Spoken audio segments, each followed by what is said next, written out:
Bismillahirrahmanirrahim. Assalamualaikum warahmatullahi wabarakatuh.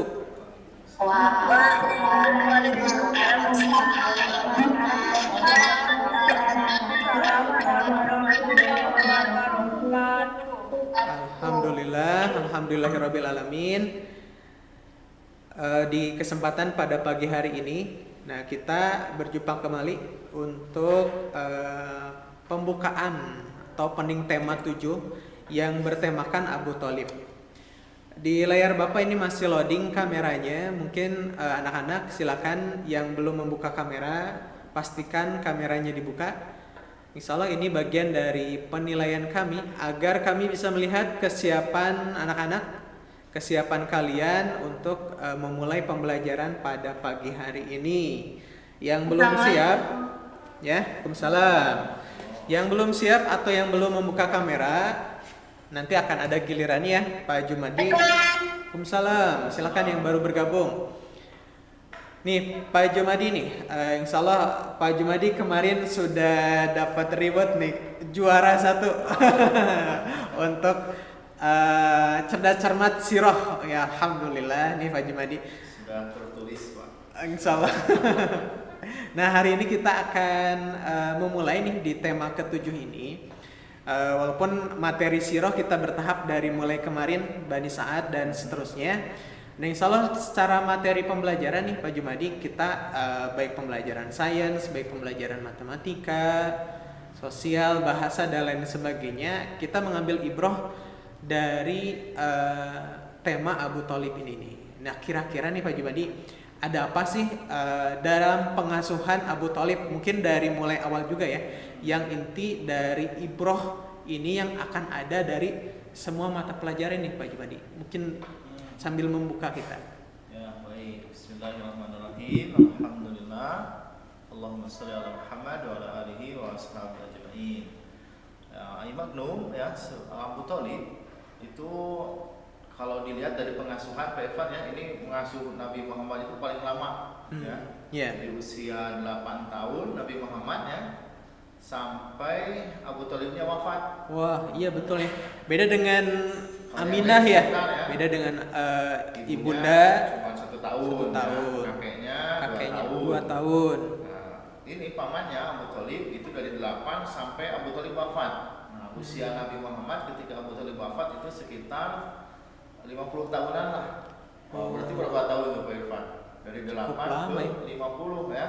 42 tahunan. 42 tahun. Berarti emang cukup banyak memberikan interaksi karakter juga ya kepada Rasulullah. Nah, dari mulai awal nih, mungkin usia anak-anak sekarang di usia kelas 4 ini, kira-kira memang di pengasuhan Abu Thalib ini apa yang terjadi nih Pak Jumadi? Ya, banyak ya hal-hal yang terjadi kepada Nabi Muhammad dan itu mempunyai manfaat yang luar biasa bagi Nabi Muhammad ya. Yang pertama, usia 8 tahun ini ya, Nabi Muhammad itu ini ya, belajar menggembala. Menggembala ya. Sudah waktu di Bani Sa'ad sudah diceritakan ya bahwa Nabi Muhammad itu sudah mainannya lah istilahnya ya. Mainannya itu kambing gitu Pak Irfan ya. Iya. Sudah jadi menggembala dengan kambing gitu ya. Kalau kita kan mainannya mungkin kalau sekarang HP gitu ya, gadget atau nonton TV. Nah, kalau Nabi Muhammad waktu itu mainannya yaitu main sama kambing, lari-lari. Waktu di Bani Sa'ad itu. Ketika 8 tahun ini ya, Nabi Muhammad sudah terbiasa bermain dengan kambing ya. Waktu itu melihat pamannya ini kan anaknya banyak Pak Irfan ya. Anaknya banyak, kemudian Abu Thalibnya hidup dalam kondisi miskin. Kondisi ekonominya saat itu masih belum ini ya. Kekurangan. Nah, sehingga akhirnya waktu itu Nabi Muhammad punya inisiatif. Saya ingin membantu kehidupan pamannya. Punya karakter apa itu Pak Jumadi? Mandiri, kerja keras, inisiatif. Ya. Jadi ada inisiatif ya dari Rasulullah melihat Abu Thalib ini yang memang secara ekonomi masih lemah atau kurang karena dulu pernah bermain dengan kambing, jadi sudah terbiasa untuk menggembala dengan kambingnya. Nabi Muhammad waktu itu ya bilang ke Abu Thalib bahwa dia ingin dicarikan kambing gitu ya untuk digembalakan. Nah akhirnya waktu itu Abu Thalib sebenarnya tidak mengizinkan gitu, nggak usah gitu ya, nggak usah. Iya. Pokoknya mah yang penting apa istilahnya kalau sekarang mah kalau hanya makan mah bisa gitu ya, Iya. sama Abu Thalib juga. Tapi Nabi Muhammad tidak mau hanya sekedar diam gitu ya. Tidak mau sekedar numpang mungkin ya. Tidak numpang. Nah. Yang akhirnya ya karena maksa terus Nabi Muhammadnya akhirnya dicarikanlah kambing milik penduduk kota Mekah. Ya. Jadi saat itu Rasulullah bukan sekedar menggembala tapi sudah mencari upah ya. Nah, dapat nanti ya ketika menggembala kambing itu usia 8 tahun ya. Iya. Ini kalian sudah lebih ya. Wah, iya ya. Rasulullah di usia kalian sudah punya rasa empati ya, sudah rasa mandiri bagaimana membantu pamannya untuk menggembalakan kambing walaupun upahnya tidak seberapa ya dari sana. Tapi memang ada usaha ya dari Rasulullah. Ini nih karakter yang diperoleh dengan dalam pengasuhan Abu Thalib di usia 8 ya, di usia kalian nih. Ya, ada karakter mandiri, tanggung jawab, inisiatif, ya, empati, ada rasa kasih sayang yang memang ditunjukkan. Walaupun memang dari pamannya juga banyak ya bentuk kasih sayang yang diberikan pada Rasulullah nih. Apa nih kira-kira bentuk kasih sayang banyak diberikan kepada Rasulullah dalam sehari-hari, baik itu di rumah Abu Thalib ataupun di mana-mana? Nah, Abu Thalib yang pertama ya, dia tadi mengasuhnya paling lama ya. Kemudian Abu Thalib ini kemanapun pergi gitu ya, itu sosok Nabi Muhammad ini selalu dibawa. Oh, tidak pernah lepas ya? Tidak mau berpisah walaupun hanya sebentar. Ya. Dan ini ya dibilang pilih kasih juga enggak ya, karena sosok Nabi Muhammad ini justru lebih dikasihi, lebih disayangi oleh Abu Thalib dibandingkan Anak-anak yang lain. Walaupun kepada anak yang lain tetap sayang gitu ya, tetapi sayang itu lebih kepada ini Nabi Muhammadnya gitu ya. Ya, mungkin di sisi memang ada tanggung jawab ya, wasiat dari kakeknya Rasulullah Abdul Muthalib ingin mengamanahkan ini kepada pamannya. Nah, di sisi lain juga memang rasa kasih sayang dimunculkan kepada Rasulullah ini luar biasa. Mungkin ya karena waktu itu Nabi Muhammad sudah tidak punya ibu, Tidak punya ibu, ayahnya juga sudah tidak ada. Kemudian mungkin hubungan antara Abu Thalib ini dengan ayahnya Nabi Muhammad adalah ini ya, saudara. Nah, iya. Mungkin inilah yang membuat Abu Thalib ada hubungan darah ya. Ada hubungan darah gitu, menjadi sangat sayang kepada keponakannya ini. Ya, walaupun emang pamannya Nabi itu banyak ya. Kemarin pernah dibahas ya waktu bersama Bu Ana. Sudah, ya? Masih ingat kan pamannya Nabi selain Abu Thalib ada siapa saja? Masih ingat? Minimal waktu itu ada 4. Ada 4 coba. Coba ada yang masih ingat? Akmal, Abu Lahab. Terus siapa lagi? Abbas. Abu Jahal. Abu Jahal. Abu Jahal bukan. 4 ya. Baru Abu Lahab, Abbas. 2 lagi. 2 lagi. Abu Thalib. Satu lagi. Abdul Muthalib. Ya, sudah. Satu lagi siapa yang tahu? Satu lagi siapa? Ini kan sudah waktu opening kemarin waktu bersama Bu Ana. Siapa? Satu lagi itu yang kayak singa. Wah, iya. Sa'dullah singkatan. Ya, Sa'dullah siapa? Yang penduduk Mekah apa ya? Siapa? Dari tadi Pak Jumadi bilang apa gak kedengeran? Oh, nggak kedengeran Akmal? Coba Akmal, coba yang lain terdengar nggak suara Bapak sama Pak Jumadi? Terdengar nggak? Suara Bapak? Oh, Mungkin harus lebih dekat ke sini ya. terdengar. Coba Akmal, speakernya adakah yang belum maksimal di setting? Ya. Oke, coba Bapak tanya ke siapa tuh? Ada yang ngacung. Ada yang ngacung? Oh, Akmal itu. Akmal. Rakata ada yang tahu pamannya Nabi selain tadi yang disebutkan? Tadi baru 3 ya, Abu Thalib. Abu Thalib. Abbas, sama Abu Lahab. Abbas, Abu Lahab, satu lagi. Hamzah. Betul, Diandra. Ya. Diandra ya, kalau tidak salah. Alhamdulillah, berarti masih ingat ya materi kemarin itu Hamzah. Mati nggak jelas Pak. Oh, Saya bapaknya Akmal, suara Madinya nggak jelas Pak. Betul Akmal benar pendengarannya Pak. Oke. Suara Madinya nggak ada. Kalau suara Bapak terdengar nggak? Kalau suara Pak Intan ada. Oh, suara Pak Jumadi yang kurang jelas katanya. Oke, nanti diatur lagi ya. Oke, alhamdulillah secara umum tema kita tentang Abu Thalib seperti tadi, walaupun singkat ya. Intinya insya Allah penanaman yang diberikan oleh Abu Thalib tadi dalam bentuk kasih sayang, membina karakter apa Pak Jumadi yang pertama tadi? Ada tanggung jawab. Kemudian Ada inisiatif. Kemudian apa lagi? Mandiri ya. Juga ada rasa empati, kasih sayang. Nah, insya Allah itulah yang akan menjadi roh atau menjadi ruh untuk seluruh tema, untuk tema pembelajaran di semua pelajaran di tema 7 ini. Nah, insya Allah ya di tema ke-7, tema terakhir di semester 2. Nah, kalian akan memahami bahwa insya Allah pemateri yang akan disampaikan nanti mengambil ruhnya dari tema 7 Abu Thalib ini. Walaupun nanti di pelajaran Pak Jumadi untuk sirah tetap berlanjut ya. Dari Abu Thalib nanti akan membahas tentang apa Pak Jumadi? Membahas kemarin sudah di Bani Sa'ad ya. Bani Sa'ad. Nanti lanjutannya adalah ketika dipulangkan kepada ibunya Aminah dan pengasuhan kakeknya. Alhamdulillah. Ya berarti materi sirah terakhir nanti ya di ya, semester 2. dan itu juga yang akan menjadi roh kegiatan untuk project day atau field trip nanti ke depan. Ya, wah, tidak terasa ya waktu kita sudah berapa menit nih? Hampir setengah jam. Dan anak-anak sudah melebihi 70 nih. Insya Allah mudah-mudahan hadir semua. Nanti akan dicek lagi. 75 Pak Irfan ya. Semua kayaknya. Ya, biasanya suka ada double akun nih Pak Jumadi ya. Atau ada guru yang mungkin bergabung. Nanti kita akan absen lagi. Kecil, Bapak deketin lah ini. Oke, suaranya masih kecil. Oke, nanti akan dicek lagi untuk settingannya. Nah, insya Allah setelah ini Pak Jumadi akan membahas tentang materi surat An-Nas. Oke, selanjutnya kematerian untuk pelajaran berikutnya tentang Quranic Studies ya. Betul. Silakan dibuka catatannya, dibuka modulnya dan worksheetnya juga. Ada worksheet An-Nas ya. 1 lembar.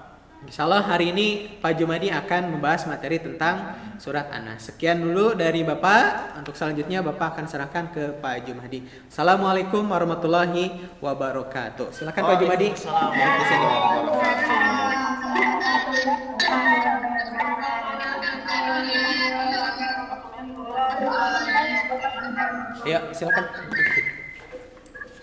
Nah, Bapak pindah dulu ke sebelah sini ya, biar jelas. Nah, baik anak-anak yang dirahmati Allah, semester 1 kalian dulu sudah belajar surat Al-Fatihah ya, tentang terjemahnya. Nah, di semester 2 kalian akan belajar tentang surat An-Nas, surat yang terakhir dalam urutan mushaf Quran ya, surat ke-114. Nah, surat An-Nas ini ya, artinya An-Nas itu adalah manusia. Kita lihat profilnya ya, profil dari surat An-Nas. Nah, profil surat An-Nas. Kayaknya ini surat favorit ya, kalian sering baca kayaknya ya, dalam sholat mungkin ya. Nah, surat An-Nas ini namanya ada 2 ya. Yang pertama surat ini dinamakan surat An-Nas. Kemudian ada lagi nama lainnya mungkin ini ya yang Bapak baca. Nama lainnya adalah surat Qul A'udzu Birabbin Nas. Ini nama surat lainnya ya. Kemudian surat ini diturunkan sebelum Rasulullah hijrah ke Madinah. Nah, makanya disebut dengan surat Makkiyah ya. Jadi surat Makkiyah itu adalah surat yang diturunkan sebelum Rasulullah hijrah ke Madinah. Berapa ayat surat An-Nas? Kalian sudah pada tahu ya. Ada 6 ayat. Suratnya pendek ya, surat An-Nas. Kemudian kita lihat lagi, nah sebab penamaan ya. Tadi kenapa disebut surat An-Nas dan disebut surat Qul A'udzu Birabbin Nas. Nah, yang pertama dinamakan surat An-Nas karena dengan nama ini ya penyebutannya dalam surat ini berulang-ulang ya. Jadi surat An-Nas dinamakan surat ini karena kata An-Nasnya itu diulang-ulang ya sampai 6 kali ya. Qul a'udzu birabbin nas 1 ya. Malikin nas. Dua, ilahin nas min syarril waswasil khannas. Empat, alladzi yuwaswisu fi sudurin nas. Lima, ya. Kemudian minal jinnati wan nas. Nah, 6 kali ya kata An-Nas ini diulang dalam surat An-Nas. Makanya dinamakan surat An-Nas ya. Kemudian kenapa disebut surat Qul a'udzu birabbin nas ya? Karena surat ini ya Allah memulai surat ini dengan kalimat tersebut ya, dengan kalimat Qul a'udzu birabbin nas. Nah, ini sebab penamaan ya. Nah, kemudian ada apa lagi? Nah, asbabun nuzul ya. Ada yang tahu nggak asbabun nuzul apa? Ini istilah.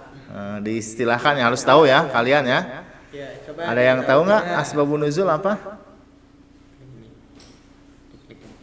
Diklik dulu aja. Coba Ada yang tahu asbabun nuzul apa? boleh dipanggil aja siapa yang tahu. Ada. Cerita surat Pak. Apa Askia bisa diulang? Askia bisa diulang apa? Cerita dalam surat. Cerita dalam surat. Nah, ada yang lain? Ada yang lain dulu? Asbabun nuzul adalah ilmu Al-Quran yang membahas mengenai latar belakang atau sebab-sebab suatu atau beberapa ayat Al-Quran diturunkan. Pada umumnya, asbabun nuzul memudahkan para musafir untuk menemukan tafsir dan pemahaman suatu ayat dari balik kisah diturunkannya ayat itu. Masya Allah. Lengkap sekali ini ya jawabannya. Lengkap sekali, betul ya. Ya betul sekali ya jawaban Atifah ya. Bahasa pendeknya itu asbabun nuzul itu adalah sebab-sebab diturunkannya surat atau ayat Al-Quran itu ya. Jadi sebab-sebab diturunkannya ayat atau surat Al-Quran itu disebut dengan asbabun nuzul ya. Nah, balik lagi teh gimana ini teh? Kesini lagi. Nah, asbabun nuzulnya surat An-Nas ini adalah kenapa ya? Nah, ini ya. Surat ini diturunkan bersama dengan surat Al-Falaq ya, berarti bersamaan dengan surat Al-Falaq di Mekah tadi ya. Ketika perlawanan terhadap Nabi Muhammad SAW tumbuh sangat kuat ya. Jadi ketika Nabi Muhammad dakwahnya itu mulai diganggu ya, mulai dimusuhi oleh orang-orang Mekah, oleh orang-orang kafir Mekah, maka Allah turunkan surat An-Nas ini bersama dengan surat Al-Falaq ya. Kira-kira kenapa ya? Di saat perlawanan ini ya oleh orang-orang Quraisy Allah turunkan surat An-Nas dan Al-Falaq ya. Kita akan tahu jawabannya ya sebentar lagi. Nah, kita lihat inti pesan. Nah, ini ternyata ya jawabannya ini ya, kenapa ketika dakwah Nabi Muhammad itu dimusuhi ya. Di sini ya Allah memerintahkan ya, perintah Allah kepada manusia untuk berlindung diri dari kejahatan setan, dari bangsa jin dan manusia. Ya, jadi Allah memerintahkan kepada Nabi Muhammad ketika banyak gangguan ya, ketika dakwahnya itu dicaci maki, difitnah, bahkan ada sahabat Nabi juga yang sampai terbunuh ya, gara-gara Nabi Muhammad berdakwah mengajak manusia untuk menyembah Allah.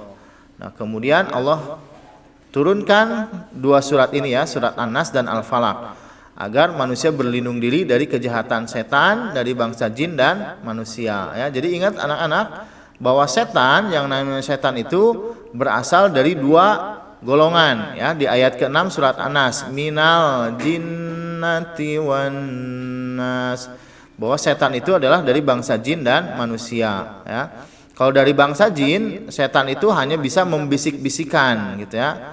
Membisik-bisikan hal-hal yang berkaitan dengan kejahatan. Kemudian kalau kepada manusia, nah berarti manusia yang suka mengganggu, Nah, itu disebut juga setan, ya. Jadi manusia yang suka mengganggu itu disebutnya setan, ya. Nah, apakah setan itu bisa kita rasakan? Bisa ternyata ya, anak-anak, kalian bisa mengecek apakah kalian diganggu oleh setan atau tidak. Nah, caranya bagaimana? Caranya ketika misalkan kalian ya tadi pagi bangun pas azan. Jadi pas Allahu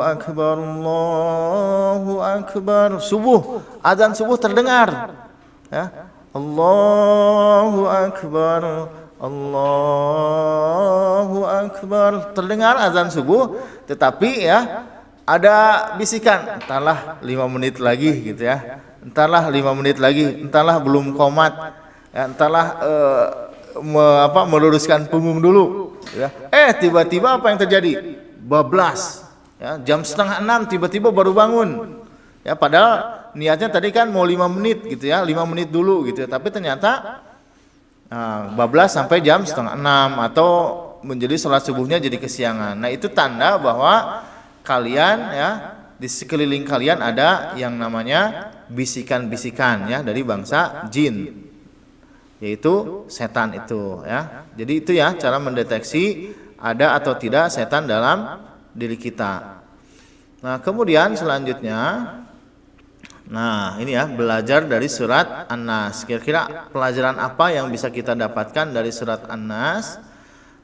Yang pertama adalah memohon perlindungan kepada Allah dengan 3 sifat Allah ya. Anak-anak coba kalian perhatikan ya, ayat ke-1, ayat kedua dan ayat ketiga.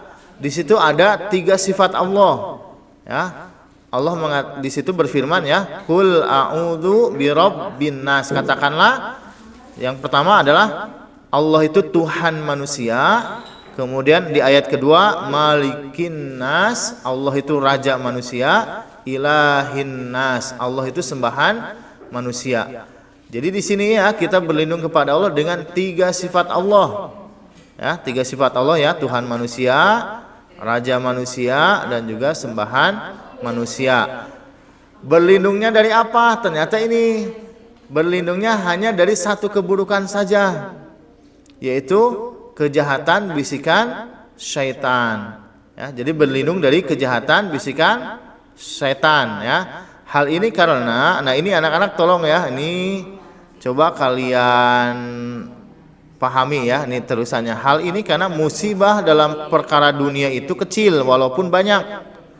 Ya, sekali lagi, musibah dalam perkara dunia, ya, musibah apapun dalam perkara dunia itu kecil walaupun banyak. Tetapi ya musibah dalam agama itu besar walaupun sedikit. Misalkan apa? Misalkan kalian tidak sholat, ya, tidak sholat atau tidak baca Quran. Nah sebenarnya nanti ini ya yang sedikit ini ya, karena misalkan tidak baca Quran, tidak sholat, ini nanti akan menjadi musibah besar ketika di akhirat kelak. Gara-gara tidak sholat, gara-gara tidak baca Quran gitu ya, ini nanti akan menjadi musibah musibah yang sangat besar ya ketika di akhirat kelak ya. Makanya kalian jangan menyepelekan apa yang sudah Allah perintahkan ya, misalkan sholat, kemudian baca Quran, kemudian sedekah, kemudian juga berbakti kepada orang tua ya, menghormati orang tua, mendoakan orang tua, dan banyak hal-hal yang bisa kalian lakukan ya untuk berbuat amal sholih. Nah, kemudian yang kedua ya, pelajaran dari surat An-Nas ini adalah Rasulullah Shallallahu Alaihi Wasallam bersabda kepada Uqbah bin Amir radhiyallahu an, bacalah al-mu'awwizatain. Al-mu'awwizatain itu maksudnya surat Al-Falaq dan An-Nas ya, disebut al-mu'awwizatain, yaitu surat Al-Falaq dan An-Nas dalam sholatmu. Wah, ini kayaknya kalian tambah suka ya. Kata Rasulullah, baca ya dalam sholatmu surat Al-Falaq dan An-Nas, karena seseorang yang meminta perlindungan kepada Allah dengan keduanya lebih baik dari lainnya ya. Jadi kalau kalian merasa takut ya, merasa banyak masalah, maka Rasulullah mengatakan baca 2 surat ini, yaitu surat An-Nas dan Al-Falaq ya, sebagai perlindungan meminta perlindungan kepada Allah Subhanahu wa taala ya. Kemudian nah ini tadi pelajarannya ya. Nah, sekarang kira-kira apa yang harus kalian lakukan ya setelah tahu tadi surat An-Nas ya. Surat An-Nas itu ternyata surat untuk meminta perlindungan ya. Apa yang harus kita lakukan? Yang pertama adalah perbanyak membaca surat Al-Falaq dan An-Nas untuk berlindung kepada Allah dari pengaruh bisikan setan dan manusia. Jadi tadi ya, misalkan pas subuh tadi, pas dengar suara azan ya, Allahu Akbar, ketika ada bisikan, talah 5 menit lagi, langsung kalian baca, A'udzubillahi minasyaitonirrajim, Bismillahirrahmanirrahim, Qul a'udzu birabbil falaq, min syarri ma khalaq. Nah, kemudian kalian bangun ya, itu cara kalian berlindung dengan memperbanyak surat Al-Falaq dan An-Nas ini ya. Apakah dalam sholat aja Pak kita baca An-Nasnya? Tidak ya. Kalian bisa baca surat An-Nas ketika dalam kondisi banyak masalah misalkan ya, atau ketika mau ujian, atau ketika mau melakukan perjalanan ya, melakukan perjalanan keluar rumah, mau perjalanan dekat ataupun perjalanan jauh, baca surat An-Nas dan Al-Falaq sebagai perlindungan ya kepada Allah Subhanahu wa taala. Kemudian juga Rasulullah menyuruh ya kepada kita untuk membaca surat Al-Falaq dan An-Nas ini sebelum kita tidur. Nah, ada nggak di antara kalian yang pas sebelum tidur baca 2 surat ini? Siapa yang suka mengamalkan amalan membaca surat An-Nas dan Al-Falaq sebelum tidur? Ada? Saya 3 surat. Betul. 3 surat sama surat. Betul. Betul ya. 3 surat boleh. Itu yang dianjurkan Nabi. Oh, ada yang baca surat Al-Mulk juga ya. Betul, boleh ya. Ayat kursi boleh. Ya, jadi boleh di antara tadi ya, pilihannya sebelum tidur ya, baca 3 surat tadi, surat Al-Ikhlas, Al-Falaq, kemudian surat An-Nas, atau mau baca ayat kursi juga boleh, atau mau baca surat Al-Mulk juga boleh. Nah, surat Al-Mulk itu adalah surat yang ada di juz 29 ya, 30 ayat. Tabarakalladzi biyadihil mulku wa huwa ala kulli syai'in qadir. Alladzi khalaqal mauta wal hayata liyabluwakum ayyukum ahsanu amala. 30 ayat. Baru juga baca 5 ayat langsung tidur. Ya. Enggak apa-apa ya. Itu surat Al-Mulk itu sebagai perlindungan ya, karena kita tidak tahu kan waktu kita tidur apa yang terjadi, kita nggak tahu ya. Tiba-tiba misalkan lagi tidur ada nyamuk gigit kalian, kan bisa jadi sakit ya kalau yang gigitnya nyamuk demam berdarah gitu ya. Makanya ketika kita tidur itu, kita karena tidak tahu apa-apa yang terjadi ya selama tidur, maka kita serahkan urusan itu dengan berlindung kepada Allah ya. Nah, tetapi minimal ya kalau Al-Mulk, wah Pak ini Al-Mulk kepanjangan. Nah, berarti tadi pilihannya boleh ayat kursi, boleh juga 3 surat tadi. Aduh Pak, saya mah mau surat Anas aja yang dibaca, boleh nggak? Boleh. Mau surat Al-Ikhlas saja boleh ya. Karena surat ini adalah surat untuk meminta perlindungan kepada Allah ya. Nah, kemudian ada apa lagi yang harus kalian lakukan? Nah, yang selanjutnya ya, kalian harus menjaga kejernihan dan kekuatan kolbu atau hati. Ada satu doa ya yang harus kalian sering baca. Nah, siapa yang sudah hafal doa ini? Ya muqallibal qulub, sabbit qalbi ala dinik ya. Ya muqallibal qulub, sabbit qalbi ala dinik. Wahai zat yang maha membolak-balikan hati, teguhkanlah hatiku di atas agamamu ya. Nah, ini doa yang harus kalian baca juga ya setelah sholat. Ini bagus ya. Doanya pendek ya. Bapak yakin kalian hafal lah ya. Mungkin hanya dengan 1 atau beberapa kali pengulangan pasti hafal ya. Ya muqallibal qulub, sabbit qalbi ala dinik ya. Jadi ini yang harus kalian lakukan berkaitan dengan surat An-Nas ya. Jadi yang pertama tadi perbanyak baca Al-Falaq dan An-Nas. Kemudian yang kedua ya, untuk menjaga kekuatan hati kita ini baca doa ya, ya muqallibal qulub sabbit qalbi ala dinik. Kemudian surat An-Nas. Nah ya. Nah, kalian juga harus paham sekarang ya, bukan hanya membaca surat An-Nas tapi minimal tahu terjemahnya ya. Qul a'udzu birabbin nas ya. Aku berlindung kepada Tuhan yang memelihara dan menguasai manusia ya. Jadi yang memelihara kalian itu adalah Allah ya. Kalian diciptakan oleh Allah, kemudian Allah juga yang memelihara kalian, yang memberi rizki, yang memberi kehidupan, yang memberikan kesehatan, yang memberikan kenikmatan, itu adalah Allah Subhanahu wa taala. Kemudian Malikin Nas, Allah itu adalah raja manusia. Ilahin Nas, Allah adalah sembahan manusia ya. Jadi kalian tugasnya, salah satu tugas kalian di dunia ini adalah menyembah Allah Subhanahu wa taala. Kalau zamannya Nabi Muhammad ya, ketika di zaman Nabi Muhammad yang disembah oleh orang-orang Quraisy waktu itu bukan Allah tetapi berhala. Ya, berhalanya sangat banyak ya. Dulu pernah Bapak bahas ada 360 berhala yang disembah oleh orang-orang Quraisy ya. Makanya waktu itu disebut zaman jahiliyah ya, karena mereka menyembahnya bukan menyembah Allah tetapi menyembah berhala-berhala ya. Kemudian min syarril waswasil khannas ya, dari kejahatan bisikan setan yang bersembunyi. Nah ini ya tadi ya, karena setan itu membisik-bisikan ya, membisik-bisikan kayak tadi ya, ketika kalian pas azan subuh ya, pas mau bangun ntar ajalah 5 menit lagi terus itu dibisik-bisikan. Kemudian ayat kelima, alladzi yuwaswisu fi sudurin nas, yang membisikkan kejahatan ke dalam dada manusia. Minal jinnati wan nas ya, dari golongan jin dan manusia ya, bahwa setan itu berasal dari golongan jin dan manusia. Ini terjemah surat An-Nas.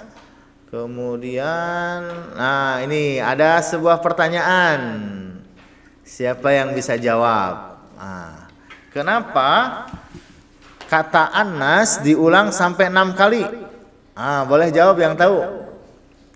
Kenapa surat An-Nas diulang sampai 6 kali? Ada yang tahu jawabannya? Di ayat 1, ayat 2, ayat 3, ayat 4, ayat 5 sampai ayat 6, An-Nas ya, kata An-Nas diulang sampai 6 kali. Siapa yang tahu? Sebab pengulangan lafal An-Nas adalah untuk menambah penjelasan dan keterangan serta menunjukkan kemuliaan manusia di antara makhluk-makhluk Allah Subhanahu wa taala. Allah berfirman, manusia padahal Allah adalah Tuhan seluruh makhluk. Wah, jawabannya panjang-panjang ini. Ada satu yang ini enggak? Satu yang mudah aja. Jawabannya yang pendek aja, kira-kira apa? Seruannya difokuskan untuk umat manusia. Fokuskan. An-Nas itu tadi artinya manusia ya. Jadi kenapa Allah mengulang kata manusia ini sampai 6 kali? Jawaban tadi juga betul ya, Filen, kemudian siapa barusan teh? Atifah ya. Cuman ada nggak kata yang pendeknya? Yang biar kalian mudah menghafalnya. Kira-kira kenapa sampai diulang 6 kali surat An-Nas? Satu orang lagi lah, siapa yang bisa jawab nih? Siapa? Kalimatnya pendek, singkat aja, singkat, jelas. Siapa? Dapat reward tuh dari Pak Jumadi. Bapak kemarin dapat reward ya, Masya Allah.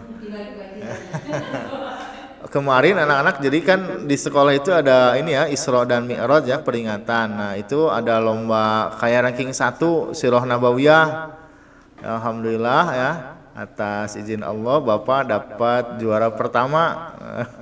dan dapat hadiah tabungan umroh ya, Masya Allah. Hubungan apa Pak? Tabungan umroh anak-anak ya, tabungan untuk bisa umroh kembali. Umroh. Insya Allah mau atuh ya. Walaupun Bapak dulu sudah gitu ya tahun 2014, tapi yang sudah pernah ke sana sekali pasti ingin lagi gitu ya. Siapa tadi ini? Ini apa? Tadi jawabannya siapa yang tahu? Kenapa kata Anas diulang sampai 6 kali? Nggak ada yang mau jawab? Kalau tidak ada, kita lihat jawabannya kira-kira apa. Tadi sebenarnya udah benar dari villain ya, cuman terlalu panjang. Nah, ini dia katanya, ya. Karena ini jawabannya, karena manusia adalah makhluk yang mulia. Ya, jadi Allah itu ngulang-ngulang kata manusia sampai 6 kali karena untuk menunjukkan bahwa kalian, yaitu manusia, adalah makhluk yang paling mulia. Ya, dibandingkan malaikat sebenarnya kalian lebih mulia ya, karena malaikat itu tidak dikasih nafsu. Ya, malaikat itu tugasnya hanya menyembah Allah saja ya, memuji ya, bertasbih. Nah, sementara manusia ya, itu kan ada nafsunya. Ketika kalian ada nafsu ingin apa? Nafsu makan. Bukan nafsu makan aja ya, misalkan nafsu aku mah tidak mau apa, lagi malas gitu ya, lagi malas beribadah, tetapi kalian mengalahkan nafsu malas tersebut ya, maka kalian akan menjadi makhluk yang mulia ya, karena mengalahkan kemalasan tersebut ya, begitu ya. Jadi kenapa sampai 6 kali diulang? Ini menunjukkan bahwa makhluk yang bernama manusia ini adalah makhluk yang sangat mulia. Sudah beres ya. Ini mah tadi tentang Abu Thalib ya. Bapak teh bikin sedikit ini tentang Abu Thalib ya. Tentang tema yang ini. Tadi sudah dijelaskan sedikit ya. Ada yang ini tadi siapa tadi? Oh, siapa dia? Siapa dia Abu Thalib teh? Ada yang mau jawab nggak? Abu Thalib teh siapa ini?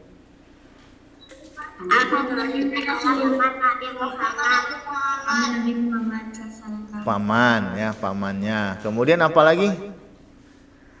Abu Thalib nantinya beriman nggak kepada Nabi Muhammad? Tidak ya. Kenapa tidak? Padahal kan Abu Thalib ini ya melindungi Nabi itu panjang gitu ya, sampai sekitar 42 tahun ya. Abu Thalib itu adalah anak dari Siapa? Hidayah. Hah? Dari siapa? Anak siapa Abu Thalib? Tunggu. Anak bapak. Sedang Lagi anak siapa coba? Anaknya siapa Abu Thalib? tidak mau meninggalkan ajaran Betul, Latifah ya, anaknya Abdul Muthalib ya. Jadi Abdul. Nah, anaknya Abu Thalib nanti salah satunya Ali bin Abi Thalib. Kenapa? Kenapa Abu Thalib tidak beriman? Kenapa? tidak masuk Islam karena tidak diberi hidayah. Betul ya. Jadi walaupun Abu Thalib ini dekat dengan Nabi Muhammad, Tidak masuk Islam, tapi tetap apa? Jawabannya betul tadi ya. tidak masuk Islam, tetap mengikuti ajaran Islam. Tidak mendapatkan hidayah sebenarnya, walaupun dia dekat dengan sosok Nabi Muhammad ya, melindungi ini ya. Ini lanjutannya nih sedikit. Beliau itu ini ya, mengasuh Nabi Muhammad ya ketika usia 8 sampai 50 tahun Nabi Muhammad ya. Kemudian mengajarkan Nabi Muhammad berdagang juga ya. Kemudian ini melindungi dakwah Nabi Muhammad SAW sampai meninggalnya Abu Thalib ya. Tapi kemudian Abu Thalib tidak diberikan hidayah oleh Allah ya, sehingga walaupun dia melindungi dakwah Nabi, yang urusan hidayah mah itu adalah urusan Allah Subhanahu wa taala ya. Nabi Muhammad berusaha juga agar Abu Thalib masuk Islam, tetapi Allah tidak memberikan hidayahnya. Hidayah itu adalah urusan Allah Subhanahu wa taala ya. Jadi dikatakan bahwa nanti ya Abu Thalib ini di neraka ya. Ini karena beliau melindungi dakwah Nabi siksaan yang paling ringan ini ya anak-anak ya, dalam sejarahnya dalam hadis yang Bapak baca, siksaan yang paling ringan di neraka itu adalah yang diberikan kepada Abu Thalib ini ya. Siksaannya apa? Yaitu ketika memakai terompah atau sandal ya, memakai terompah dan sandal ya ke neraka, kemudian si otaknya itu mendidih ya. Jadi kebayang ya, memakai sandal terompah kemudian otaknya mendidih, itu adalah siksaan yang paling ringan katanya ya. Nah, makanya kalian dari sekarang ya jangan bercita-cita apa aku mah nggak apa-apalah masuk neraka dulu gitu ya. Yang penting nanti juga akan masuk surga. Jangan ya, jangan sekali-kali berpikiran seperti itu. Kalian harus bercita-cita ingin langsung masuk ke dalam surga yang penuh dengan berbagai macam kenikmatan dan keindahan ya. Nah, itu saja anak-anak ya yang bisa Bapak berikan ya. Nanti juga orang yang nggak Islam nggak masuk surga. Kalau menurut agama Islam seperti itu, bahwa yang akan masuk ke dalam surga itu adalah orang yang pertama-tama mengucapkan la ilaha illallah, maka dia akan masuk ke dalam surga ya. Pokoknya semua orang Islam ya pasti akan masuk ke dalam surga. Itu menurut agama Islam ya. Menurut agama yang kita yakini bahwa semua orang Islam akan masuk surga. Maka kalian harus bahagia ya, sudah terlahir dalam kondisi Islam. Maka insya Allah kalian semua ya yang sudah mengakui Allah sebagai Tuhan kalian tadi ya dalam surat An-Nas, kemudian kalian menyembah Allah, kemudian beramal soleh, maka kalian insya Allah akan masuk ke dalam surga semuanya ya. Amin ya Allah ya Rabbal Alamin. Ada lagi? Bapak, ada tuh teman aku Pak yang cita-citanya masuk neraka. Astagfirullah, jangan ya. Jangan, tadi siksaan yang paling ringan aja begitu ya, pakai sendal otaknya langsung mendidih. Atau suruh teman. Juga dia katanya masuk neraka itu enak, bisa mandi. Mandi api. Mandi api. Coba aja dianya suruh ini megang api sebentar ya, 1 menit aja. Kalau kuat bolehlah ya. Kalau nggak kuat suruh banyak beristighfar ya, supaya kata-katanya tidak diucapkan lagi ya. Harus bercita-cita langsung masuk surga ya. Baik anak-anak ya, karena waktunya sudah jam 9. Kalian silahkan nanti ya setelah Umi habis ini kalian bisa belajar Umi. Habis belajar Umi nanti ada istirahat, kemudian nanti jangan lupa dikerjakan worksheet yang tentang surat An-Nas ya. Dikerjakan nanti, kemudian nanti kayaknya dikumpulkan Kamis ini ya, pas pembagian dan nikit. Demikian anak-anak Imagnum, mudah-mudahan kalian semua menjadi anak yang solih dan soleha, dan kemudian kalian nanti bisa dikumpulkan kembali di surganya Allah Subhanahu wa taala ya, yang penuh dengan berbagai macam kenikmatan dan keindahan. Alhamdulillahirabbil alamin. Assalamualaikum warahmatullahi wabarakatuh.